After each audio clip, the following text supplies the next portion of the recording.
நான் சந்தித்தேன். எனக்கு மனசு ரொம்ப நிறைவாக இருக்கு. யாரை பார்த்தாலும் நீங்க ஒன்னே ஒண்ணு செய்யுங்க, இந்த 2 கையை எடுத்து யாரா இருந்தாலும் சரி ஒரு வணக்கம் வச்சிடுங்க.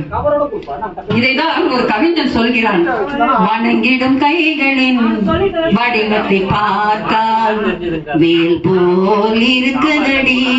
எப்படி இருக்கா? நீங்க கைய கூச்சி பாருங்க, கைய கூச்சி பாருங்க, அழகா 2 கைய அப்படி கூச்சி பாருங்க. பார்க்கும் போது எப்படி இருக்கு? வேல். அந்த வேல் உங்ககிட்ட இருக்குங்க, அதுதாங்க விசேஷம். அந்த வேல் இருக்கும்போது உங்களுக்கு என்னங்க பயம்? எந்த விஷயம் செஞ்சாலும் அந்த வேல் தாங்க செய்யுது. அதனாலதான் சொல்றாரு, வேல் போல் இருக்குதடி. அதனால எதற்கும் அஞ்சாதீர்கள். உங்களுக்கு கால்கள் இறைவன் சக்தி கொடுத்திருக்கின்றார். கொஞ்சம் அதுல விசேஷம் வருதுன்னா அது நம்ம செஞ்ச கர்மா. நவகிரகத்துல போய் கேக்குறாரு, அம்மா உன்னதானமா நான் கூப்பிட்டேன், நவகிரக நாயகியே, எனக்கு ஏன் இந்த கஷ்டத்தை கொடுக்குற?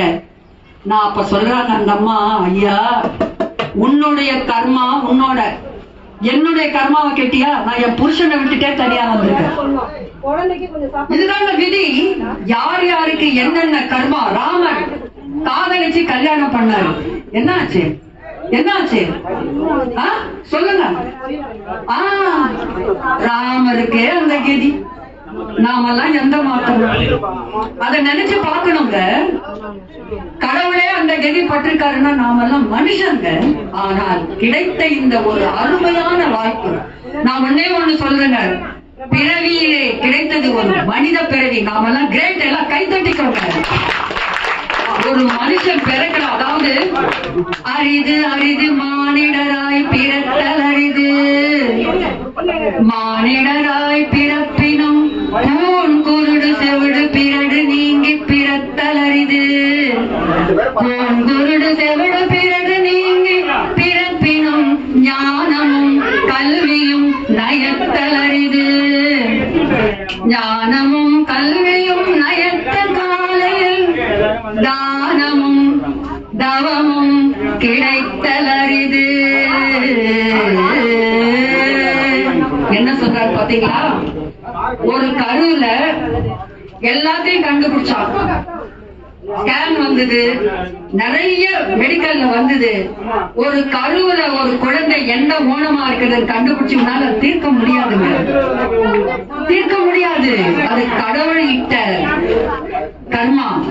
நீ இது மாதிரிதான் இந்த உலகத்தில் பிறக்க வேண்டும், அதைத்தான் நாம் ஏற்றுக்கொள்ள வேண்டும். நமக்கு கையும் காலும் கண்ணும் உடம்பும் பேசுவதற்கு சக்தியும் நாக்கையும் வயிற்றையும் நல்லபடியா படிச்சிருக்கானே, தினமும் எழுந்து காலையில் இறைவனுக்கு ஒரு நன்றி சொல்லிடுங்க. திரும்பவும் படுக்கும் போது, ஐயா இன்னைக்கு நடந்ததெல்லாம் நல்லபடியா நடந்தது, எனக்கும் ஒரு சோதனை வந்தது, எப்படியோ காப்பாத்திட்டீங்க, உனக்கு நன்றி. இன்றைக்கு ஈவினிங் இது மாதிரி ஒரு குரு பூஜைக்கு போனோம். அங்க எல்லாரும் அன்னதானம் பண்ணாங்க, பூஜை பண்ணாங்க, எல்லாரையும் பார்த்தோம். அங்க அமலாமா ஒருத்தர் வந்தாங்க, அவங்க கொஞ்சம் பேசுனாங்க, அதையும் நாங்க கேட்டோம். மனசு சந்தோஷமா இருந்தது, நிறைவா இருந்தது. இறைவா நன்றி, நாளுக்கு நன்றி சொல்லிட்டு படுத்துக்கோங்க. நிறைய பேசலாம்.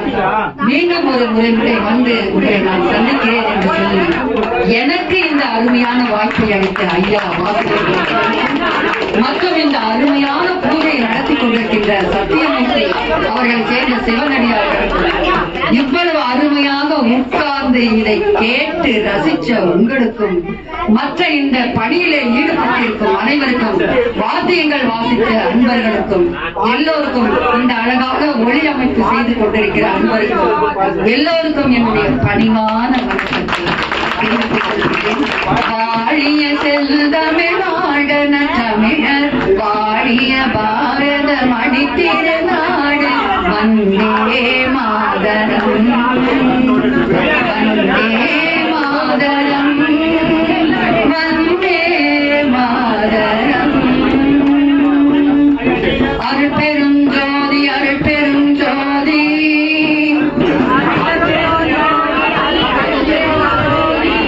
அருட்பெரும் ஜோதி, அருட்பெரும் ஜோதி. வள்ளலார் சொன்னாரு, வாடிய பயிரை கண்ட போதெல்லாம் வாடினே. ஒரு செடி வாடினதுக்கே அவர் மனசு காசு பொறுக்காம அங்கே என்ன வச்சிருக்காரு? தர்மசாலையிலே அன்னதானம். அதே மாதிரி யார் ஒருவர் வயிற்றை குளிர வைக்கிறார்களோ அவர்கள் எல்லாரும் எப்பொழுதும் நன்றாக இருப்பார்கள், இறைவன் அவர்களை வாழ வைப்பார் என்று சொல்லி எனக்கு இந்த வாய்ப்பினை அளித்த தென்னாடுடைய சிவனையை போற்றி அரோகரா அரோகரா, வெற்றிவேல் முருகனுக்கு, சுரக்காய் சுவாமிகளுக்கு, சத்தியமூர்த்தி சுவாமிகளுக்கு, எல்லா அடியார்களுக்கும் வணக்கம். விடைபெறுகிறேன். வானப்பாடி அமரா. நன்றி, வணக்கம்.